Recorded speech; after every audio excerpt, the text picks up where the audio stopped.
மகாநதி சீரியலில் இன்றைக்கான எபிசோடில் என்ன நடந்ததுன்னா, உண்மைக்கிலேயே காவேரியோட அப்பாவுக்கு இன்னொரு ஃபேமிலி இருக்கிறது எல்லாருக்குமே தெரிய வருது. வீட்டில் எல்லாருக்குமே இது பயங்கர ஷாக்காக இருக்குது. அதே சமயம் குமரனுக்கு இந்த விஷயம் ஒரு 4-5 வருஷத்துக்கு முன்னாடியே தெரியும்னு சொல்கிறாரு.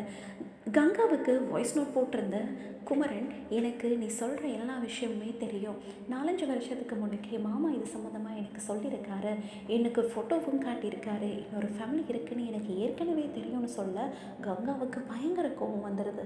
அதோடு இதை ஏற்றுக்கவும் முடியல. வீட்டில் எல்லாருமே இந்த விஷயம் கேட்டு உடைஞ்சு போயிருக்க போது நிவினும் விஜயும் இதை பற்றி தான் பேசிகிட்டு இருக்காங்க. அங்கிள் மேலே இருந்த மரியாதையே எனக்கு போயிடுச்சுன்ற மாதிரி விஜய் சொல்ல நிவினும் அதையே தான் சொல்கிறாரு. ஆனால் உடனே நிவின் சொல்கிறாரு, ஆனால் இந்த விஷயம் குமரன் அண்ணனுக்கு ஏற்கனவே தெரியுமா?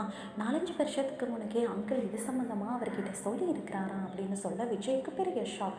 ஆனால் விஜய் கேட்குறாரு, இந்த விஷயத்தை பற்றி அவர் ஏன் யாருக்கிட்டையும் சொல்லலை, கங்கா கிட்ட கூட சொல்லலையான்னு கேட்க அவரும் ஆமாம், கங்கா கிட்ட கூட இந்த விஷயம் சம்மந்தமாக சொல்லலைன்னு சொல்ல உடனே விஜய் ஏதாவது ரகசியம் சொல்கிறதுனா குமரன் கிட்ட தான் சொல்லணும் போல், எப்படி காப்பாற்றிருக்காரு பாருங்கன்ற மாதிரி சொல்கிறாரு. விஜயும் நிவினும் பேசிகிட்டு இருக்கும்போதே காவேரியோட சித்தின்னு சொல்லிட்டு வந்த குடும்பம் அங்கே வராங்க.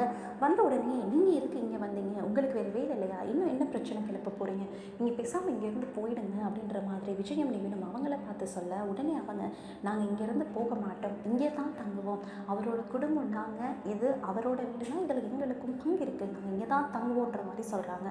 உடனே நிவின், ஏங்க இப்படி பண்ணுறீங்க, உங்களுக்கு பிரச்சனைனா வெளியில் போய் தங்குங்க, உங்களால் இந்த வீட்டில் எல்லாரோட நிம்மதியும் போயிடுச்சு, நீங்கள் இங்கே தங்கினா அதுவும் பிரச்சனையாகும், நீங்கள் வெளியில் போய் தங்குங்க, இந்த இதில் கொடைக்கானலில் ஹோட்டலாக இல்லைன்ற மாதிரி கேட்குறாரு.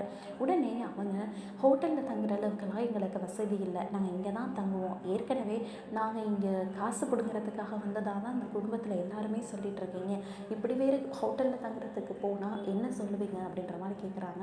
ஹோட்டலில் தங்குறதுக்கு உங்களுக்கு காசு இல்லைன்னா நாங்கள் வேணா தரோன்னு அவங்க சொல்கிறாங்க. ஆனால் அதையுமே அவங்க மறுத்துட்டு இங்கே தான் தங்குவோன்னு பிடிவாதமாக நிற்கிறாங்க.